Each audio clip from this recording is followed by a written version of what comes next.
Hello everyone, welcome back to my channel. Bạnสวัสดีអ្នកទាំងអស់គ្នាសូមស្វាគមន៍សាជាថ្មីមកកាន់ channel របស់ខ្ញុំថ្ងៃនេះខ្ញុំសូមចែករំលែកមេរៀនភាសាអង់គ្លេសមួយទៀតដែលយើងសិក្សាទៅលើ structure ចំនួន3តាមពិត4ប៉ុន្តែ2គឺបញ្ចូលគ្នាអញ្ចឹង structure ទី1គឺ to address somebody by his name or her name ហើយទី2គឺ to adhere to ហើយទី3គឺ to admire somebody or something ឬមួយទៀតគឺ to express one's admiration at somebody or something បាទអញ្ចឹង structure ទី1គឺto address somebody by his name នេះយើងប្រែថាហៅនរណាម្នាក់ចំឈ្មោះឬក៏ហៅនរណាម្នាក់ដោយប្រើឈ្មោះរបស់គាត់ឬក៏របស់នាមto adhere to នេះគឺយើងប្រើថាគោរពចំពោះឬក៏គោរពតាមអូខេ to admire somebody or something គឺយើងប្រើថាសរសើរនរណាម្នាក់ឬក៏អ្វីមួយ to express one's admiration at somebody or something គឺយើងប្រើថាស្ងើចសរសើរនរណាម្នាក់អំពីអ្វីមួយអូខេតោះអញ្ចឹងយើងចាប់ផ្ដើមតែម្ដងចំពោះ structure ទី1 to address somebody by his or her name ថាហៅនរណាម្នាក់ដោយឈ្មោះឬក៏ដោយប្រើឈ្មោះ example we should address others by their names we should address others by their names យើងប្រើថាពួកយើងគួរតែហៅឈ្មោះអ្នកដទៃដោយឈ្មោះរបស់ពួកគេ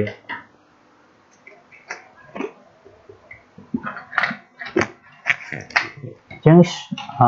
should នេះយើងប្រើថាគួរតែហើយ address នេះគឺហៅឈ្មោះរបស់ពួកគេ others អ្នកដទៃអ្នកផ្សេង by their name ដោយប្រើឈ្មោះរបស់ពួកគេបាទឧទាហរណ៍ទី2គឺ teachers have to address their students by their names អញ្ចឹងគ្រូបង្រៀនត្រូវតែហៅឈ្មោះរបស់ពួកគេដោយឈ្មោះត្រូវតែហៅឈ្មោះរបស់ពួកគាត់ដោយប្រើឈ្មោះរបស់ពួកគេបាទអញ្ចឹង their student by their name សំដៅទៅលើ student ហើយ their កន្លែងនេះគឺយើងសំដៅទៅលើ teacher បាទអូខេអញ្ចឹងខ្ញុំសូមអានភាសាទៀតគឺ we should address others by their names teachers have to address their students by their names បាទយើងចូលទៅ structure ទី2គឺ structure to adhere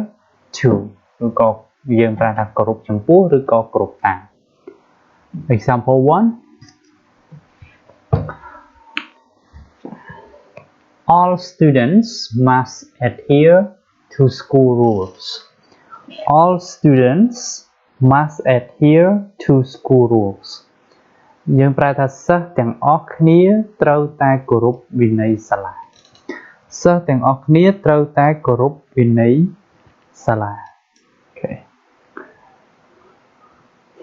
citizens have to adhere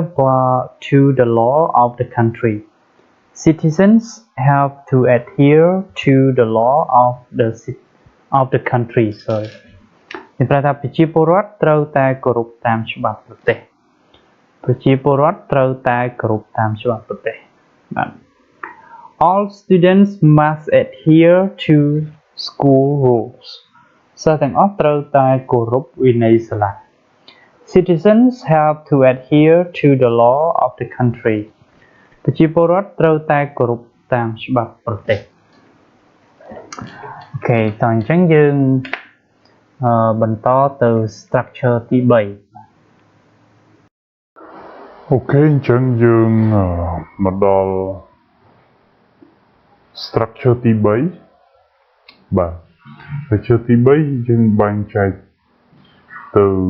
ជា2 យើងអាចនិយាយថា to admire somebody or something or to express one's admiration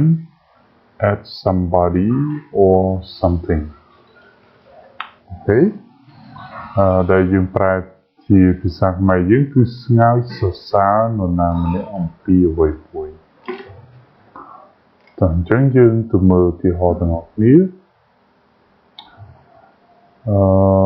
I really admire my brother's effort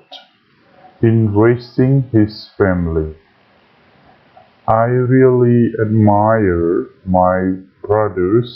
effort in raising his family. យើងប្រើថាខ្ញុំពិតជាស្ងើចសរសើរនៅការខិតខំប្រឹងប្រែងរបស់បងប្រុសខ្ញុំក្នុងការចិញ្ចឹមគ្រួសាររបស់គាត់បាទខ្ញុំពិតជាស្ងើចសរសើរនៅការខិតខំប្រឹងប្រែងរបស់បងប្រុសរបស់ខ្ញុំក្នុងការចិញ្ចឹមគ្រួសាររបស់គាត់អូខេអញ្ចឹងយើង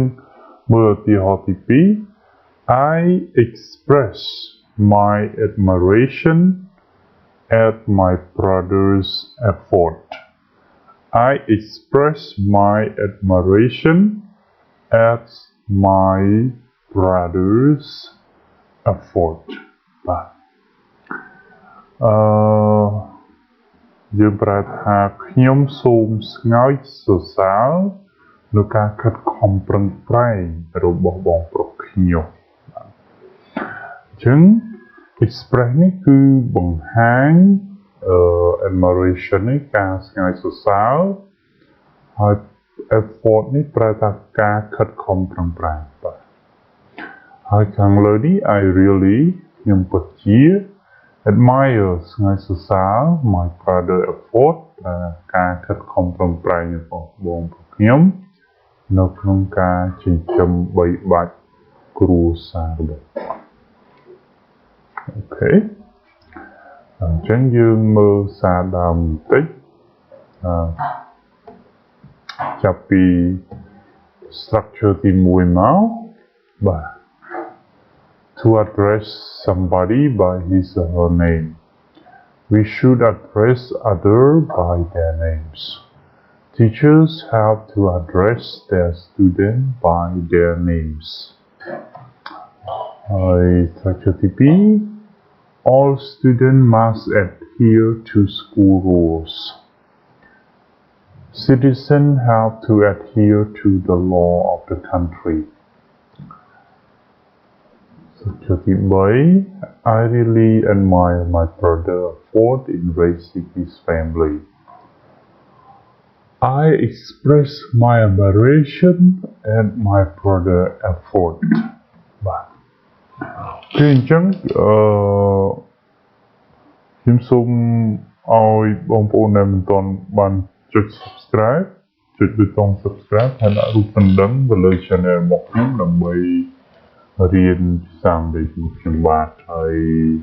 កុំភ្លេច like share វីដេអូនេះទៅកាន់បងប្អូនមិត្តភក្តិហើយជូនពរបងប្អូនមានសុខភាពល្អទាំងអស់គ្នាជួបគ្នានៅក្នុងវីដេអូបន្តទៀតបាយបាយ